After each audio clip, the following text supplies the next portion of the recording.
ఈరోజు party senior నాయకులు రాష్ట్ర రోడ్డు రవాణా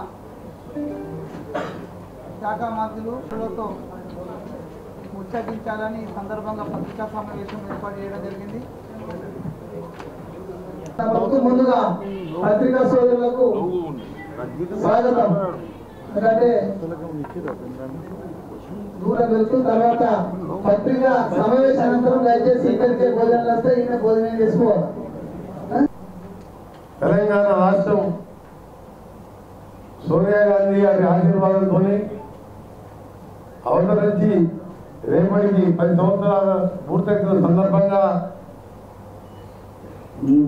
నిజామాబాద్లో పెద్దలు జీవన్ రెడ్డి గారి సమక్షంలో, అలాగే పెద్దలు గౌరవ ఎమ్మెల్యే మా భూపతి రెడ్డి గారి సమక్షంలో, మా అధ్యక్షులు మోహన్ రెడ్డి గారి సమక్షంలో తెలంగాణ ప్రజలందరికీ నిజామాబాద్ వేదికగా శుభాకాంక్షలు తెలియజేసుకుంటూ, రాదనుకున్న తెలంగాణ 66 దశాబ్దాల కోరిక, ఎన్నో పోరాటాలు, ఎన్నో మలుపులు తిరిగి ఆ రోజు మన హైదరాబాద్కే స్వతంత్రం 13 మాసాలు ఆలస్యంగా సెప్టెంబర్ 17, 1948లో వచ్చింది. అప్పటికెళ్ళి మన బాధలు, అప్పుడు కొన్ని రోజులు పోరాటం తర్వాత 13 నెలలకు మన సపరేట్ హైదరాబాద్ని మన చుట్టుపక్కల ప్రాంతాలను ఎక్కడ విలీనం చేసుకోవడం జరిగింది. మనకు స్వాతంత్రం కూడా లేటుకు వచ్చింది. ఆ తర్వాత ఆంధ్ర పాలకులు మన మీద మనకు జరిగే అన్యాయాలతో 69 నుంచి మొదలుపెట్టిన ఉద్యమం 2014లో సాకారమై ఇలా తెలంగాణ రాష్ట్రంగా 10 సంవత్సరాలు పూర్తి చేస్తున్నాం. ఈ సందర్భంగా సంతోషం పడ్డం. 2014లో సంబరాలు చేసుకున్నాం. సోనియా గాంధీ దేవత అని చెప్పి ఊళ్ళో వచ్చినాం. అందరికంటే ఎక్కువ అసెంబ్లీలో అప్పుడు మీ ఎమ్మెల్యేగా ఉండే అప్పటి ముఖ్యమంత్రి కేసీఆర్ గారు ఒక మాట అన్నాడు మొదటి రోజు ప్రసంగంలో, ఎవరు ఒప్పుకున్నా ఒప్పుకోకపోయినా అతను సోనియా గాంధీ అనే లీడర్ లేకపోతే తెలంగాణ ఈ జన్మలో రాకపోయేటంటే ఈ క్రెడిట్ అంతా ఆవాలి అని చెప్పి ఆ రికార్డులో ఉన్నది అందరూ కూడా తెలుసు. ఎందుకంటే ఒక పక్క 25 పార్లమెంట్ స్థానాలు ఉన్న ఆంధ్రప్రదేశ్లో తెలంగాణ ఇస్తే ఒక్క సీటు రాదు, ఒక వార్డు మెంబర్ కూడా లేని పరిస్థితి ఇవ్వాలి. అయినా సరే పార్టీ ఇవాళ తెలంగాణ కాంగ్రెస్ పార్టీ కోసమో ఆంధ్ర పార్టీ నష్టపోతుందని భయంతోనే కాదు, మంది ప్రజల ఆకాంక్ష నెరవేరాలి. ఇంతమంది బలిదానాలు చేసుకుంటున్నారు. స్వతంత్ర సమర పోరాటంలో కూడా కాల్చుకొని ఎవరు తెచ్చుకోలేదు. పెట్రోల్ పోసుకొని చిన్న చిన్న పిల్లలు 18, 19 సంవత్సరాల పిల్లలు జై తెలంగాణ అనుకుంటా మాంసం ముద్దలుగా మారిపోతుంటే ఒక తల్లిలాగా ఆలోచించి హైదరాబాద్తో ఉంటే తెలంగాణ ఇస్తే, ఇచ్చిన తర్వాత తెలంగాణ విలీనం చేస్తానని పార్టీలో విలీనం చేస్తానని చెప్పి ఆ తర్వాత కొన్ని రోజులకు ఏదో మాట్లాడుకుంటూ దళితుని ముఖ్యమంత్రి చేస్తానని చెప్పి రకరకాల మోసాలతో 10 ఏళ్ళు రాష్ట్రాన్ని అప్రపాలే కాదు, ఇలా తెలంగాణ అని పేరు చెప్పుకొని ఏదైనా రాష్ట్రం పోయి చెప్పుకోవాలన్నా సిగ్గుపడే విధంగా లిక్కర్ స్కామ్ నుంచి మొదలు పెడితే ఇవాళ ఆంధ్రజ్యోతి ఏబిఎన్లో కానీ ఈనాడులో కానీ అన్ని పేపర్లు చూసినాం. 700 కోట్ల గొర్రెల స్కామ్. 700 కాదది, 4500 కోట్ల గొర్రెల స్కామ్. గొర్రెల్లో, చేపలలో, లిక్కర్ బిజినెస్లో, ధరణిలో, కాళేశ్వరంలో నువ్వు తినని దేంట్లో తిన్నది దేంట్లో తినలేదో అడగాలి మనం. ఇప్పుడు పేపర్ తెలుసు స్కాము. చేప పిల్లలు తెస్తే 10 కోట్లు తెస్తే దానికి 50 కోట్లు చేపల పిల్లలు తెచ్చిన దానిలో కూడా 1000 కోట్ల చేప. ఈ స్కామ్లతోని ఒక ఇల్లు కట్టకపోతుంది, ఒక మంచి పని చేయకపోతుంది. నిజామాబాద్కి వెళ్ళి ఎంపీగా గెలిపిస్తే ఇవాళ ఢిల్లీలో ఉండి నిజామాబాద్ పరువు తీస్తుంది మీ ఫ్యామిలీ.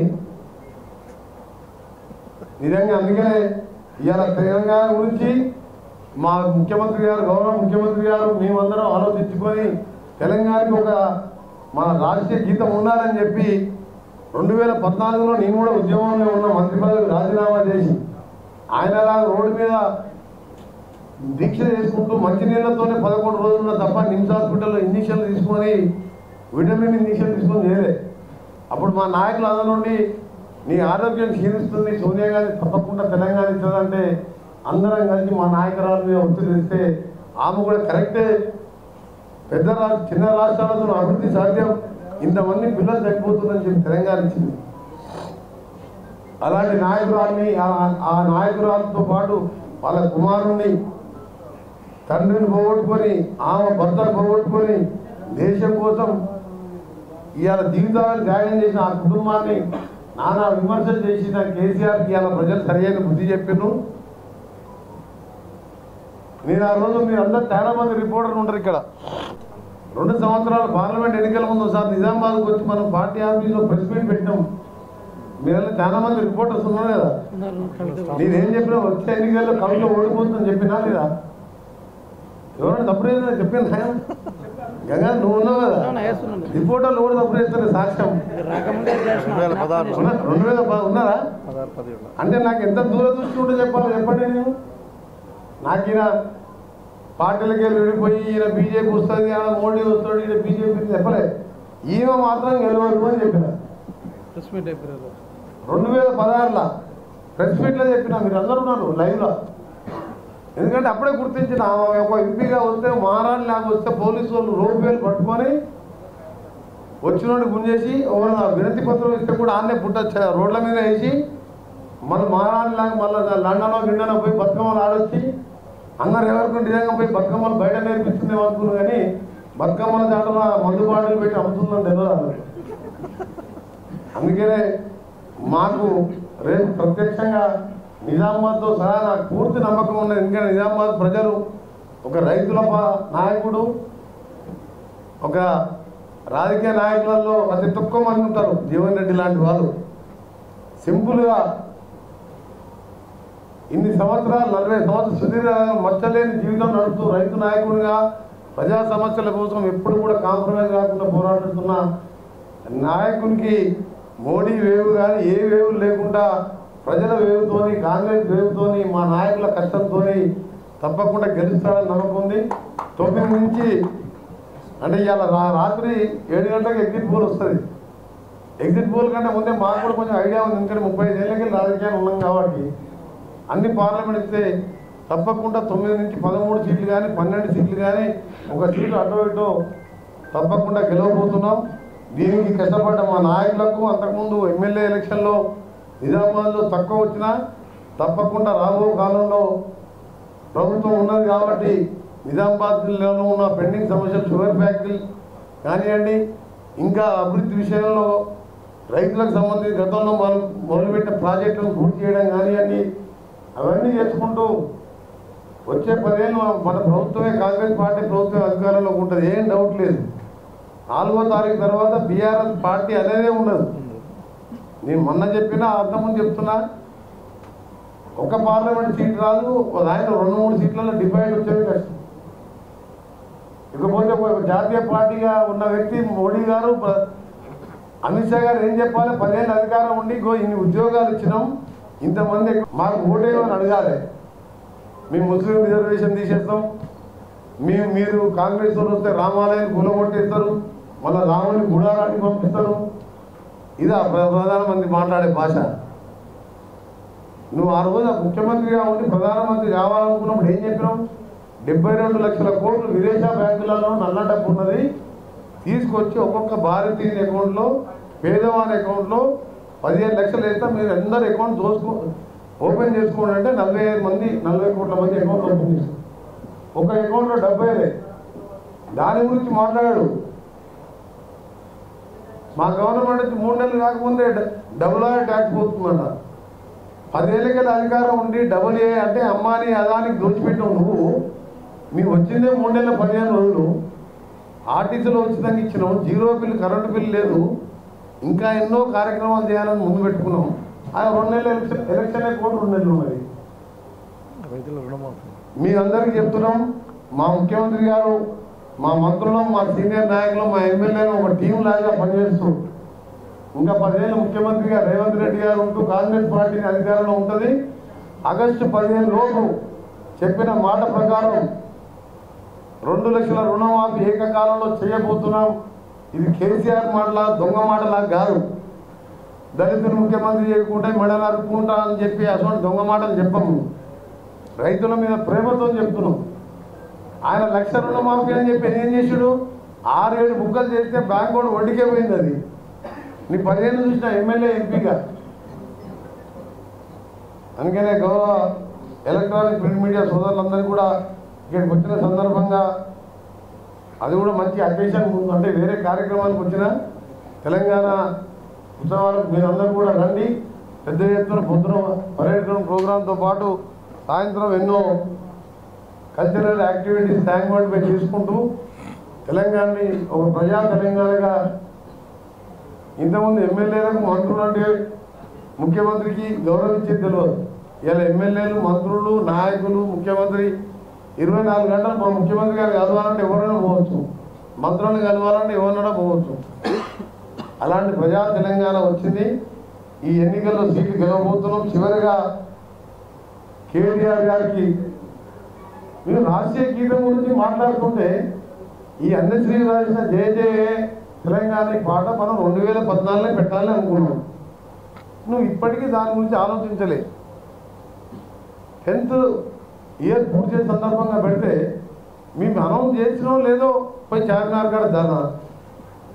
లోగో గురించి అందరి అభిప్రాయం తీసుకోవాలని చెప్పి ముఖ్యమంత్రి గారు అసెంబ్లీలో చర్చించాలి, క్యాబినెట్లో చర్చించాలి, ఉద్యమకారులతో చర్చించాలి, మేధావులతో సీనియర్లతో చర్చించాలని చెప్పి ఒక ఆలోచన చేయగానే దాని మీద ధర్నా.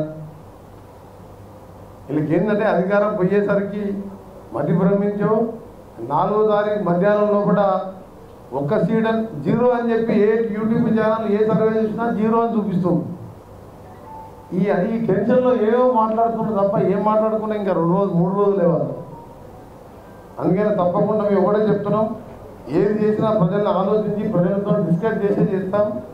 నిరంకుశంగా కుటుంబ పాలనగా చేసి ఇలా బర్రెలు, గొర్రెలు, చేపలు, ధరణి పేరున భూములు, శాండ్, మ్యాన్ ఇది ఏంది? ఇవాళ బుద్ధుల దూరంగా నాకు ఆ గొర్రెల స్కామ్ అనగానే ఉలికి పడ్డట్టు అనిపించింది. ఏదైనా ఆయన ఆ కవిత స్కామ్ రాకుండా లిక్కర్ స్కామ్ ఇంకా వేరే రాకపోయి అప్పుడు ఇది దీని తప్పని పోతారు. ఈ ఫోన్ ట్యాపింగ్లు అయితే ఈ రావులందరూ అలానే ఉన్నారు. ఇక వాళ్ళ లిస్ట్ చెప్పాలంటే అదే పెద్ద కథ. అది ఇంకెన్ని బయటపడతా అనిపిస్తుంది మాకు. మేము ఏది కూడా టార్గెట్గా చేస్తున్నాం. దీనికి కూడా ముఖ్యమంత్రి గారు స్వయంగా లేఖ రాసి గౌరవంగా ఆహ్వానించిన రమ్మని 10 ఏళ్లలో తెలంగాణ కొట్లాడిన మమ్మల్ని ఇప్పుడు పిలిచిండు అడిగినా ప్రగతి భవన్కి వచ్చి నాకు అపాయింట్మెంట్ ఎంపీగా, లోక్సభ ఎంపీగా, ఎమ్మెల్యేగా సమస్యలు చెప్తాంటే 10 ఏళ్ళ అపాయింట్మెంట్ ఇవ్వలేని, మానవత్వం లేని ఒక మనిషి ముఖ్యమంత్రిగా ఉన్న సమయం అది. ఇవాళ ముఖ్యమంత్రి గారికి ఆ రోజు కాలేదితే తెల్లారైపోయి పథకం పెట్టి మీరు రండి, తప్పకుండా మీరు రావాలని చెప్పి గౌరవిస్తే దాని మీద రెస్పాన్సిబిలిటీ సరే వస్తాడా లేదా ఆయన విజ్ఞతకే వదిలిపెడుతున్నాం. అందుకని నేను ఒకటే చెప్తానుకున్నా మీ అందరికి కూడా, మేము పదవి ముఖ్యం కాదు, మాకు అధికారం ముఖ్యం కాదు. 56 ఏళ్ళు పాలించిన కాంగ్రెస్ పార్టీకి ప్రజా సంక్షేమంకి ముఖ్యం. స్కాములు ఇవన్నీ లేకుండా 2-3 సంవత్సరాల్లో మొత్తం కూడా హైదరాబాద్తో పాటు అన్ని జిల్లా కేంద్రాలను మార్చే కార్యక్రమాన్ని చేస్తున్నాం. అంటే అభివృద్ధి విషయంలో లేనిపోయి ఊహలతో కాదు, ప్రాక్టికల్గా గ్రౌండ్ లెవెల్లో పోయి ఎమ్మెల్యేలు, మినిస్టర్లు ఈ ఎన్నికల రిజల్ట్ తర్వాత గ్రామాలకు పోవాలని చెప్పి నిర్ణయించుకున్నాం. ఇక్కడ నిజామాబాద్ సంబంధించిన R&B రోడ్లకు కూడా ఇప్పుడే మన ఎమ్మెల్సీ గారితో మాట్లాడడం జరిగింది. నా దగ్గర 2004లో రాజశేఖర రెడ్డి ముఖ్యమంత్రి ఉన్నప్పుడు లల్లు ప్రసాద్ గారు తీసుకుపోయి 28 కోట్లతో 20 ఏళ్ళ కింద కంప్లీట్ చేయించారు. 5 ఏళ్ళ ఇక్కడ బీజేపీ ఎంపీ ఉండి ఇంకా పిల్లలు ఇంకా కాలం చేసే ఉన్నది. తప్పకుండా R&B శాఖ ద్వారా కూడా అన్ని రోడ్లకు కూడా అటు CRF నిధి కానీ, కేంద్ర నిధి కానీ, రాష్ట్ర నిధులతో నిజామాబాద్ జిల్లా అభివృద్ధి కోసం తప్పకుండా మా ఎమ్మెల్యేలు, అక్కడ సుదర్శన్ రెడ్డి గారు, మా పార్టీ నాయకులు అలాగే పెద్దలు జీవన్ రెడ్డి గారు, మీ అందరు కూడా అనుకుంటా, అందరూ కూడా జీవన్ రెడ్డి గారిని ఓటు వేసిందని అనుకుంటున్నాను. నేను తప్పకుండా ఎందుకో నాకు సెంటిమెంట్గా ఈసారి గెలుస్తారు అనిపిస్తుంది. ఎందుకంటే పోయినసారి కూడా మీరు చూసిన ఎమ్మెల్యేగా ఆయన పైసలు ఇచ్చుడు అలవాటు, తాపుడిచ్చుడు అలవాటు, ఇట్లా జిందాబాద్ కొట్టించుడు అలవాటు లేదు. ఎమ్మెల్యే ఓడిపోతే 2 రోజులనే 30 కాన్ఫరెన్స్ సంబంధించి ఎమ్మెల్సీ గెలిపించింది నామినేషన్ వేసి. ఈరోజు కూడా రాష్ట్రంలో ఒక ముఖ్యమైన శాఖ మంత్రిగా ఉండే, కానీ దురదృష్టం కాదు, 100-200 కోట్లు ఖర్చు పెట్టింది. మా జీవనానికి 100 రూపాయలు ఖర్చు పెట్టే అలవాటు లేదు, తీసుకునే అలవాటు లేదు. అయినానే ఇవాళ అదృష్టం కొద్దీ ఇండియా కూటమి అధికారంలోకి వస్తే మీ అందరి ఆశీర్వాదంతో ఎంపీగా గెలిచి కేంద్ర మంత్రి అవుతారని ఎందుకో నాకు ఆశ చిక్కను లోపల ఉన్నది. అది నెరవేరాలని చెప్పి కూడా దేవుని కోరుకుంటూ మీ అందరికీ కూడా నమస్కారం. ఇది ఎక్కువ ఎందుకంటే రేపు 10th ఇయర్ కంప్లీట్ చేసుకుంటున్నాం కాబట్టి మీతో ఒకసారి కలవాలని. మీరేమైనా క్వశ్చన్లు అడగాలంటే అడగవచ్చు, మొహమాటం లేకుండా చెప్తాను, కానీ 2-3 నిమిషాలు కథం చేయండి. మా RNBE గారు కోడ్ ఉందా కానీ పిలిపించుకొని అక్కడ కూర్చోబెట్టినా. నేను చెప్పింది 3.5 నెలలే మాకు గవర్నమెంట్ వచ్చింది, మధ్యలో 2 నెలలు కోడే ఉంది. మా దగ్గర లిస్ట్ ఇచ్చిన లిస్టు చూడండి, ఏ జిల్లాకి ఎన్ని ట్రాన్స్ఫర్ నెట్లోనే దొరుకుతుంది మీకు. సిరిసిల్ల, సిద్దిపేట, గజ్వేల్ ఆ 3 కాన్ఫరెన్స్ల ప్రభుత్వం కాదు ఇది, 119 కాన్ఫరెన్స్ల ప్రభుత్వం ఇది. మా దగ్గర ఓడిపోయిన ఎమ్మెల్యే ఉంటే మాకు ఎమ్మెల్యే అన్నట్టే ఆయన, మా కాంటాక్ట్ చేసిన ఎమ్మెల్యే ఉంటే ఆయన ద్వారా తెప్పించుకొని తప్పకుండా నేను చెప్పిన జూన్ 15 తర్వాత అన్ని జిల్లాలలో అందరం మంత్రులు పర్యటిస్తాం. ప్రతి పనిని కూడా క్షుణ్ణంగా దగ్గరుండి పెండింగ్ పనులను పూర్తి చేస్తాం. షుగర్ ఫ్యాక్టరీ లాంటి ఇష్యూలను కూడా జీవన్ రెడ్డి గారు లాంటి సీనియర్ నాయకులతో చర్చించి దాన్ని అన్నీ కూడా చేసే పనులు చేస్తున్నాం. మేము ఒకటే చెప్తున్నాం, మేము చెప్పిన 6 గ్యారంటీలు కాదు, చెప్పని కూడా చేస్తాం. ఇప్పటికే చెప్పని ఒకటి చేసినాం కదా, ఏంటిది అది? సెక్రటరియట్ చూడండి, ఎప్పుడు 50,000 మంది ఉంటుంది. అంతకుముందు రోజు 5 మంది. అసలు ప్రెస్ లో కూడా అలౌడ్ లేదు సెక్రటరియట్లా, మీకు తెలుసు కదా. పాస్ చేయలేదు, సెక్రటరియట్ ప్రెస్కి అలౌడ్ లేదు. అలాంటిది అలా బట్టి విక్రమాలు ప్రజాభవనంలో పోతే 10,000 మంది ఉంటారు, నా ఆఫీస్లో పోతే 3-4 వేల మంది ఉంటారు. అది చెప్పండి. అందుకనే మేము ఒకటే అంటున్నాం, దక్షిణ తెలంగాణ కాదు, ఆయన 3 కాన్ఫరెన్స్, మాది 119 కాన్ఫరెన్స్. ఇలా ఓల్డ్ సిటీ మాదిరిగా మెట్రోకి శంకుస్థాపన చేసి ఓల్డ్ సిటీ పేదవారు కూడా ఎయిర్పోర్ట్ పోవాలన్నా, దుబాయ్కి పోవాలన్నా, వాళ్ళు ఎక్కడ పోవాలన్నా 50 రూపాయలు టికెట్ తీసుకుంటే చక్కగా 10 నిమిషాలన్నా బేగంపేట శంషాబాద్ ఎయిర్పోర్ట్లో దిగడానికి ఇవాళ మేము మెట్రో ఓల్డ్ సిటీకి వెళ్ళి మా ముఖ్యమంత్రి గారు ప్రారంభించి టెండర్లు పిలిచింది. అక్కడ మాకు సీట్లు రాలే కదా, సీట్లు అధికారం మాకు శాశ్వతం కాదు. తెలంగాణ మేము ఇచ్చినాం, పాలించే హక్కు మాదే, అన్ని ప్రాంతాలను సమానంగా చూసే బాధ్యత కూడా మాదే. అలా ప్రధాన ప్రతిపక్షం ఎంఐఎంఐ అయినా కావచ్చు, అంటే మేము ఎవరిని రమ్మంటలేము, రమ్మనం. టీఆర్ఎస్ పోయి ఆ గేట్ ముందర కూర్చుంటారా? 0-1 నువ్వే చూపిస్తున్నావు అన్ని సర్వేలలో. ఒక్క ఎంపీ గెలవని పార్టీలో ఉంటారా? మా పార్టీలో 19 మంది ఎంపీలు ఉంటే 13 మంది కొనుక్కొని ఒక దళితుని ప్రతిపక్ష నాయకుడు ఉంటే ఓర్వలేకపోయినా ఉన్నాం. దళితుడికి క్యాబినెట్ హోదా అని చెప్పినాం. దళిత ముఖ్యమంత్రి అన్నోని 1,00,000 సార్లు 10 లక్షల సార్లు దళితుని చేయకపోతే మెడ తీసుకుంటా అన్నావు. బట్టి విక్రమార్క దళితుడు ప్రతిపక్ష నాయకుడు అయితే 13 మందిని కొనేసి హోదా తీసి 7 ఎంఐఎంకి ఇచ్చాడు. అంటే మేము 6 మిగిలిన మామూలు కానీ ఈసారి 6 కూడా డౌటే. బాబా మాటలు ఈ కుట్టి కులాసం మేము 3 మిగిలితే మిగులుతాడు. కుట్టి కులాసం అంటే అర్థమైంది ఎవరు ఆ కట్టబడి పెద్ద మనిషి మిగతా 3 మిగులుతారు. ఎందుకంటే ఎవరు చేసిన పాపాలకు వాళ్ళే బలైపోతారు, ఎవరు చేసిన పాపాలకు వాళ్ళే బలైపోతారు. ఎమ్మెల్యేని గెలిచి 13 మంది తీసుకునే అవసరం ఏంది? వస్తానన్నా వద్దని చెప్పాలి. అంటే గడికోసారి ప్రతిపక్ష హోదా నాయకులు లేవగానే ఈయన లేవాలి కదా.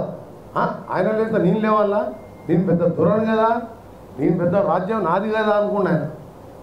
అదే రాజ్యం అదే దళితుడు కదా ఉప ముఖ్యమంత్రి అయి రాష్ట్ర ఆర్థిక పరిస్థితిని చక్కదిద్దుకుంటూ నువ్వు ఒక నియంతలాగా హోమ్ మినిస్టర్ మహమ్మద్ అలీ లోపలికి పోతే కానిస్టేబుల్తో ఆ కార్ని బయటకు పోతే ఇవాళ కానిస్టేబుల్ కాదు మామూలు గ్రామస్తులు పోయి అలా అదే ప్రగతి భవన్లో బట్టి విక్రమార్క దగ్గర పనులు చేయించుకుంటాం. అది మాకు తేడా. అందుకే ఎంతమంది మీ ఇద్దరని చెప్పలేము, పార్టీ అయితే ఉండదు. ఇక వీళ్ళందరూ కలిసి ఉన్న 5-6 ఢిల్లీ పోయి హోటల్ తీసుకొని అడ్వకేట్ల చుట్టూ తిరిగి ఆ బెయిల్ తెచ్చుకునే కార్యక్రమం తీసుకొని బెయిల్ తీసుకొని ఆ పామదల 400-500 ఎకరాల భూమి ఉంది. ఆ మల్లన్న సాగర్ కట్టిండు, ఒక కెనాల్ తీసిండు, 400 ఎకరాలకే పారుతుంది. మీరు నా ఎమ్మటి వాడిని దాని చుట్టుపక్కల ఏదైనా ఏరియాకి నీళ్ళు వస్తే చూపిస్తుంది. అందరు కలిసి ఆ పామదలో ఉండి వ్యవసాయం చేసుకొని బతుకుని జాలిగా ఇంకైనా 4-10 మస్తు ఇస్తూ ఉన్నాడు. గొర్రెలు చేపలు ఇక చెప్పాలంటే ఇక టైం అయిపోతుంది.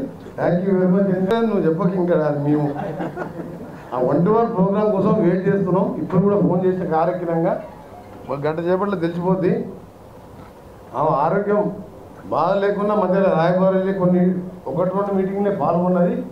రావాలని ఆమె కూడా ఉన్నది. ఆరోగ్యం సహకరిస్తే తప్పకుండా వస్తుందని మాకైతే పూర్తి నమ్మకం. ఆమె 10 నిమిషాల కోసమైనా వచ్చిపోతుందని నమ్మకం ఉంది. రావాలని తెలంగాణ అంతా ఎదురు చూస్తుంది. ఒకటే చెప్తున్నాం మేము, ఊపిరి ఉన్నంత వరకు ప్రతి తెలంగాణ ఈ భూగోళం ఉన్నంత వరకు తెలంగాణ రాష్ట్రం ఉన్నంత వరకు సోనియా గాంధీ జ్ఞాపకం వస్తాం. ఎవరు సావనోట్ల తలకాయ పెట్టలే. సావనోట్ల తలకాయ పెట్టి చచ్చిపోయిన 12 మంది పిల్లల తల్లిదండ్రులు ఏడుస్తున్నారు. నేను కూడా 11 రోజులు రోడ్డు మీద నిరాదీక్ష చేసి మంత్రి పదవి తీసుకొని మళ్ళీ నేను పదవి ఇస్తానా తీసుకోలే అని నేను ఎప్పుడు చెప్పుకోను. సావనోట్ల తలకాయ పెట్టా అని. అది నీ బాధ్యత. నాయకునిగా తెలంగాణ ఉద్యమం కోసం అందరం కొట్లాడినాం. జీవన ఇష్టం కిరణ్ కుమార్ అంటే వ్యతిరేకించి డైరెక్ట్గా వార్నింగ్ ఇచ్చాం. నేను కిరణ్ కుమార్ క్యాబినెట్కి వెళ్ళి ఆడ పడేసి వచ్చిన రాజ్యం నిరాదీక్ష చేసి డాక్టర్లు చచ్చిపోతాడు వెంకటరెడ్డి తీసుకుపోడు అంటే 12 రోజులు రోడ్డు మీద కూర్చున్నా. నేను ఎప్పుడైనా చెప్పుకున్నా పిల్లలు చచ్చిపోవద్దు, తెలంగాణ రావాలి, మన బాధ్యత నాయకుడిగా ఉంటాం. ఈయనేదో సాగునోట్లోకి పోయినట. సాగునోట్లోకి పోతే ఈయన సాగునోట్లోకి పోయి ఈయన అంటాడు, ఆయన పెట్రోల్ పోసుకొని అగ్గిపెట్టే దొరకని ఆయన అంటాడు. ఇవన్నీ డ్రామాలకు తెర దించేది జూన్ 4. మోసాలు చేస్తే కొన్ని రోజులు బతుకొచ్చు అని ఇంత పెద్ద మోసాలు ఘోరాలు ఇన్ని అన్యాయాలు అక్రమాలు అవినీతి చేస్తే ఒక ఉదాహరణ చెప్పి ముగిస్తారు. లల్లు ప్రసాద్ గారు 27 ఏళ్ల కింద ముఖ్యమంత్రి పదవి దిగిపోయి ఏదో చిన్న స్కామ్లో నానా స్కామ్లో జైలు పోతే రబ్రీ దేవి అనే ఒక మహిళ 8 ఏళ్ళు రాష్ట్రాన్ని పాలించింది. తర్వాత ప్రతిపక్ష నాయకుడు వాళ్ళ కొడుకు పెద్దగా ఉన్నాడు. ఇవాళ రేపు ఆడ మెజార్టీ స్థానాలు గెలుస్తానికి తేజస్వి యాదవ్ లల్లు ప్రసాద్ కొడుకు నాయకత్వంలో మెజార్టీ స్థానాలు గెలుస్తున్నాం. పోయినసారి కూడా 13 సీట్లతో ముఖ్యమంత్రి పదవి పోయింది. అంటే 30 ఏళ్ళ కింద పార్టీ తండ్రి దిగిపోతే కూడా పార్టీ బతికింది. ఇలా 10 ఏళ్ళు పాలించిన టీఆర్ఎస్ 3 మాసాలకే కుప్పకూలిందంటే వీరి చేసిన అరాచకాలు అవినీతి కదా. అందుకని ఇలాంటి పార్టీలు ఎప్పుడు కూడా ప్రజాస్వామ్యంలో అనవసరం. అందుకే బై బీఆర్ఎస్ 5వ తారీఖు తర్వాత దాని గురించి మీరు అడగద్దు. కాంగ్రెస్ పార్టీని అడగండి, మమ్మల్ని ప్రశ్నించండి, అభివృద్ధి మీద ప్రశ్నించండి. చేపలు గొర్రెలు లాంటి అవినీతులు ఉండవు. పారదర్శక పాలనలో సోనియా గాంధీకి కానుకగా ప్రజలు గెలిపించిన రుణాలు తీసుకోవాలంటే సోనియా గాంధీని ఈ తెలంగాణ బంగాళ తెలంగాణ కాకుండా ప్రతి ఒక్క యువకుడు ప్రతి ఒక్క నిరుద్యోగ యువకుడు 6,500 సెంటర్ ప్రతి సంవత్సరం 65 ఐటీఐలు ఉన్నాయి తెలంగాణలో. మా ముఖ్యమంత్రి గారు టీసీఎస్ వాళ్ళని పిలిచి టాటా కన్సల్టెన్సీని 1860 కోట్లు వాళ్ళు కార్పొరేట్ సోషల్ సిఎస్ఆర్ ఫండ్స్ 300 కోట్లు మా ఫండ్స్ పెట్టి ఈ 65 ఐటీఐలలో వచ్చే నెలలో ఎంఓయూ చేసుకొని అన్ని బిల్డింగ్స్ కట్టి స్కిల్ డెవలప్మెంట్ సెంటర్లో ప్రతి సంవత్సరం 10,000 మంది అంటే సంవత్సరానికి ఈ 5 ఏళ్లలో 20 లక్షల మందిని ట్రైన్ చేస్తే గవర్నమెంట్ ఖాళీలు నింపుకుంటూ స్కిల్ డెవలప్మెంట్ సెంటర్ నేర్పిస్తే ఇలా బీఆర్ యూపీకి వెళ్ళి 25-30 లక్షల మంది వచ్చి నెలకు 50 నుంచి 75,000 సంపాదిస్తాం మన దగ్గర కన్స్ట్రక్షన్ రంగం. అలాంటి కోర్సులు నేర్పించడానికి టీసీఎస్ అగ్రిమెంట్ చేసుకున్నాం. రైతులకు 2 లక్షల రుణమాఫీ చేయబోతున్నాం 2 నెలల. అంటే 6 నెలల్లో మీరు చూడండి, 3 నెలలే, 2 నెలలు ఎలక్షన్ కూడా. ఇంకా ఆలోచనలు చాలా ఉన్నాయి. అందరం మినిస్టర్స్ ఎమ్మెల్యేస్ టీవీగా పనిచేసి తప్పకుండా జర్నలిస్టులకు కూడా గతంలో ఔటర్ రింగ్ రోడ్లో 5,000 ఇల్లు కట్టిస్తాడు, 100 కోట్ల కార్బన్ ఫండ్ ఇస్తాడు ఇచ్చిందా మీకు? డబుల్ బెడ్రూమ్ ఇల్లు ఇచ్చిందా? వరంగల్ ఒకసారి గ్యాప్ వస్తారు. ఎప్పుడైనా యూట్యూబ్లో చూస్తే మనం బోర్ కొడితే ఏం చేస్తాం, యూట్యూబ్లో పెట్టుకుని సినిమాలు జోకులు బ్రహ్మానందాన్ని చూస్తుంటాం. నేను కేసీఆర్ జోకులు పెట్టుకుని చూస్తాను అప్పుడు యూట్యూబ్లో. ఏముందంటే అలా వాటి వరంగల్ 3 రోజులు పంచనాలు తీసుకున్నాం. వరంగల్ అభివృద్ధి మీద రోజు సాయంత్రం పోయి లక్ష్మీకాంతరావు ఇట్లా పడుకోను, ఉదయంకి వెళ్ళి సాయంత్రం మొత్తం వరంగల్ అందరిని ఆఫీసర్లని ప్రజా సంఘాలను పిలిపించి రాబో కాలంలో ఆయన గెలిచిన 3వ నెలనే కాళేశ్వర నారాయణరావు దాన్ని శంకుస్థాపన చేసి ఇప్పటికీ కంప్లీట్ కాలేదు. ఆయటోలేదు ఒకటే ప్రెస్ వాళ్ళ గురించి ఒక కాలనీ కడుతున్నా మన ఇప్పుడు హైదరాబాద్ 30 కోట్లు 40 కోట్లు విల్లాలు అమ్ముతున్నారు. ఆ విధంగా విల్లాలు కట్టి అందులో క్లబ్ హౌస్, సినిమా థియేటర్లు ఇవన్నీ గురించి ప్రతి కెమెరామెన్కి వెళ్ళి సీనియర్ రిపోర్టర్ వరకు మోడర్న్ కాలనీ కట్టి కోటీశ్వరులు కూడా ప్రెస్ కాలనీలో ఉండాలని అనిపించాలంటారు. అంటే దొంగ ఇంత పెద్ద దొంగ ఆయన అంతో ఇంతో భేదాలు ఉండే ప్రెస్ వాళ్ళు కూడా మోసం చేసి వరంగల్ ఒక ఇల్లు కట్టలే, ప్రెస్ వాళ్ళు కాదు మామూలు కూడా కట్టలే. అందుకే మా కడియం కావ్య గెలుస్తున్నాడు, 7 ఎమ్మెల్యేలు గెలిచిన వరంగల్ అంటే ఏదో తెలుసు, ఉద్యమాల బురుడి గడ్డ. ఆడపోయి 9 ఏళ్ళకి అంత పెద్ద అబద్ధం ఆడితే ఒక ఎమ్మెల్యే కూడా లేకుండా ఓడగొట్టింది, అలా ఎంపీని కూడా ఓడగొట్టింది. అంటే కేసీఆర్ గురించి ఇది లాస్ట్ జోకులు కాబట్టి మాట్లాడుకుంటాం. 5వ తారీఖు నుంచి నేనైతే అసలే మాట్లాడాలి. ఎందుకంటే ఒక ఎంపీ గెలవలేని గురించి మనం ఎందుకు హరీష్ రావు కేసీఆర్ ఎంత వర్లని నేనైతే రిప్లై ఇచ్చేది లేదు. జీవనంలో కూడా మాట్లాడాలి. ఎందుకంటే మా పని మేము చేసుకుంటాం, ఊళ్ళలోకి పోతాం, అభివృద్ధి కార్యక్రమాలు చేస్తాం, నిధులు సంపాదిస్తాం, కేంద్రానికి వెళ్ళి రోడ్లు తీసుకొస్తాం, నేషనల్ ఎంపీగా అన్నం ఇండియా కూటమి వస్తుంది. రేపు పొద్దున ఎవరున్నా సరే మా అనుభవం మాకు వచ్చే ఎగ్జిట్ పోల్ ఏంటంటే కేంద్రంలో కూడా కాంగ్రెస్ కూటమి వస్తుందని నిధులు తీసుకొస్తాం. 10 ఏళ్ళకి వెళ్ళి తెలంగాణని 100 ఏళ్ళు వెనుక తీసుకుపోయింది కదా, ఈ 5 ఏళ్లలో అంత వేగవంతం చేసి అభివృద్ధి చేస్తామని తెలంగాణ ప్రజలందరూ కూడా సవినయంగా హామీ ఇస్తున్నాం, మాట ఇస్తున్నాం. జై తెలంగాణ, జై కాంగ్రెస్. 10 ఏళ్ళు మోడీ ప్రధానమంత్రి చేసాం ఏం చెప్పుకోవాలి. ఆయన ఎట్లా ప్రధానమంత్రి 2013లో ఆయన కంటే సీనియర్లు ఉన్న అద్వానీ లాంటి పక్కన పెట్టి 72 లక్షల కోట్లు విదేశాలలో మొత్తం భారతీయుల నల్లధనం కాంగ్రెస్ పార్టీని బయట పెట్టిందని చెప్పి తీసుకొచ్చి ప్రతి అకౌంట్లో 15 లక్షలు వేస్తాను పెద్ద అబద్ధం ఆడాడు. ఒక్క అకౌంట్ వేసిందా? సంవత్సరానికి 2 కోట్ల ఉద్యోగాలు అన్నాడు. అదొక జూటా పార్టీ, భారతీయ జూటా పార్టీ, మాటలతో సూటు పూటు పార్టీ. రాహుల్ గాంధీ కన్యాకుమారికి వెళ్ళి కాశ్మీర్ పోయి ఆ తల్లిలో ప్రాణాలకు తెగించి టీషర్ట్ మీద వేసుకుంటే ఇవాళ చివరి దశగా కన్యాకుమారిలో ఆయన ధ్యానం చేసింది. మా నాయకుడు భారత్ జోడో నఫరత్ చోడో అన్నాడు. కానీ కాంగ్రెస్ పార్టీకి ఓటేయమని చెప్పి ఆ యాత్రలో ఎక్కడ కూడా కాంగ్రెస్ పార్టీ పేరు తీసుకోలేదు. భారతదేశానికి కులాల పేరు మీద, మతాల పేరు మీద విడగొట్టొద్దు, ఐక్యంగా ఉందాము. నల్గొండ ఇప్పుడు అప్పుడు చెప్పలే. అది నాయకుడు అంటే ఇలా రాహుల్ గాంధీని విమర్శిస్తుంది తప్ప రాహుల్ గాంధీకి సొంతం ఇల్లు లేదు. తండ్రిని పోగొట్టుకున్న దేశం కోసం 24 గంటలు ఎక్కడ ఏ అన్యాయం జరిగినా, ఏ మారుమూల ప్రాంతమైన ఈశాన్య రాష్ట్రాలు కూడా 6,700 కిలోమీటర్ల న్యాయయాత్ర చేసిన నాయకుడు ఆయన. బీజేపీ గురించి మాట్లాడడం వేస్తూ వాళ్ళేదో ఎప్పుడు హిందూ మతం ముస్లిం మతం పనిచేయదు, అన్ని మతాలు కులాలు ఒకటే. గంగా జమున దయజీపి మన తెలంగాణ ఎట్లా వచ్చిందో ఇది ఎప్పుడు అనుకుంటున్నాయంటే ఎప్పుడు ఎట్లా చెప్తారు అనుకుంటున్నారు. ఈసారి కేసీఆర్ ఎట్లా ఓడిపోయింది మన ఎందుకంటే 2వ సారి 3వ సారి 2 సార్లు నమ్మినా 3వ సారి నమ్మరు. ఇక బీజేపీ కూడా నాకు నమ్మకం తగ్గ మాకు 13 సీట్లు తగ్గకుండా వస్తాయి, ఇంక్లూడింగ్ నిజామాబాద్. పోలీసులు వాళ్ళ పని వాళ్ళు చేస్తలేము. ఎవరో లోపల ఎంతమంది ఎట్లా చేసి పని చేయండి. పోలీసు ఎట్లాగా పని చేయబట్టే కదా రాహుల్ గాంధీ లోపల ఉంది. ఇంతమంది అరెస్ట్ అయ్యి లోపల బెయిల్ వస్తలేదు. వాళ్ళే అప్రూవల్గా మారిపోయి ఎట్లా చేసినామో చెప్తున్నారు. ఇదంతా బండారం బయటపడుతుంది. బయటపడ్డాక ఎంతమంది లోపల ఉంటారో, ఎంతమంది బెయిల్ వస్తుంది, ఎంతమంది వస్తుందో తర్వాత తెలుస్తుంది. ఇంతమంది జరిగితేనే అరెస్ట్ అయింది.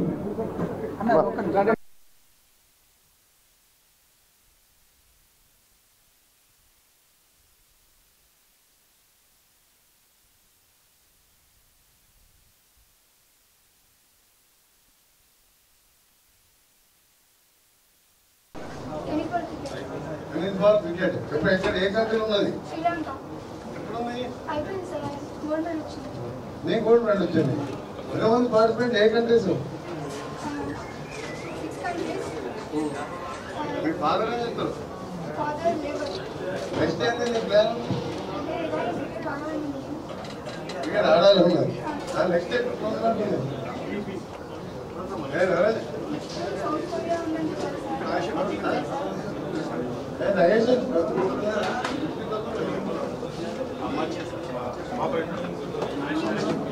Very good all the best ఏం చదువుతున్నావు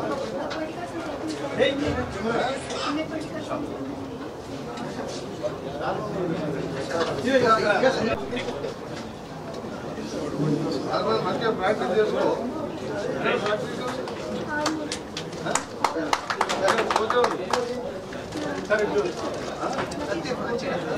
సార్ రాలేదు కోచింగ్ ఖర్చు 50,000 ఇస్తున్నా మంచి ఆల్ ది బెస్ట్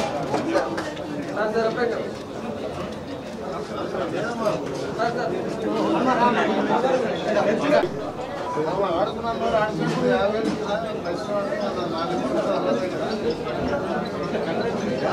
ఆడుకుంటే 50,000 దాపిస్తాం నీ ఏజ్ ఎంత